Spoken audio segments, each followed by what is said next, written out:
বিশ্বকাপের মঞ্চে এক মহাকাব্যিক লড়াইয়ে শেষ ১৬ পার হতে আটলান্টায় মুখোমুখি হচ্ছে বর্তমান চ্যাম্পিয়ন আর্জেন্টিনা এবং আফ্রিকার অন্যতম পরাশক্তি মিশর। এই ম্যাচটি কেবল দুই দলের টিকে থাকার লড়াই নয়, এটি বিশ্ব ফুটবলের দুই মহাতারকা লিওনেল মেসি বনাম মোহাম্মদ সালাহর দ্বৈরথ।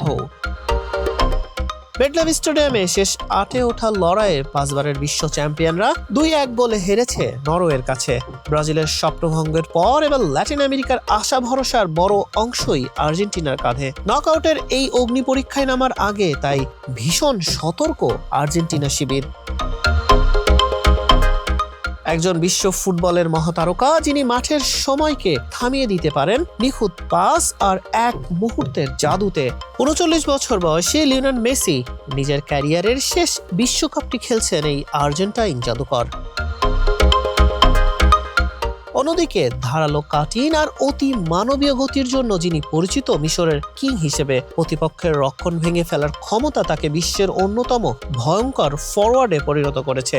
৩৪ বছর বয়সী মোহাম্মদ সালাহর আন্তর্জাতিক ফুটবলে এটি শেষ বিশ্বকাপ হওয়ার সম্ভাবনা সবচেয়ে বেশি। ফুটবলের এই দুই নক্ষত্রের লড়াইয়ের আগে বেশ সতর্ক আর্জেন্টিনার ডাকআউট। সংবাদ সম্মেলনে আলবিসেলেস্তেদের কোচ লিওনেল স্কালোনি জানিয়েছেন, এবারের বিশ্বকাপে ফেভারিট বলে কেউ নেই। তারা বেশ সতর্ক, কারণ মিশর খুব কঠিন প্রতিপক্ষ।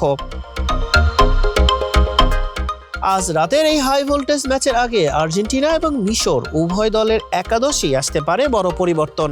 অভিজ্ঞতা, স্কোয়াডের গভীরতা আর বড় ম্যাচের অভ্যাস বর্তমান চ্যাম্পিয়ন আর্জেন্টিনা এগিয়ে থাকলেও নকআউটের মঞ্চে এক মুহূর্তেই বদলে যেতে পারে ম্যাচের ভাগ্য।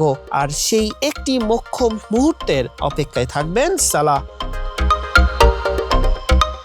বিশ্বকাপের মঞ্চে মেসি ও সালাহর এমন দ্বৈরথ হয়তো ফুটবল বিশ্ব আর কখনোই দেখার সুযোগ পাবে না। আটলান্টায় এই ম্যাচটি কেবল কোয়ার্টার ফাইনাল ওঠার লড়াই নয়, বরং ফুটবল ইতিহাসের আরেকটি স্মরণীয় অধ্যায়ের সাক্ষী হওয়ার অপেক্ষায়।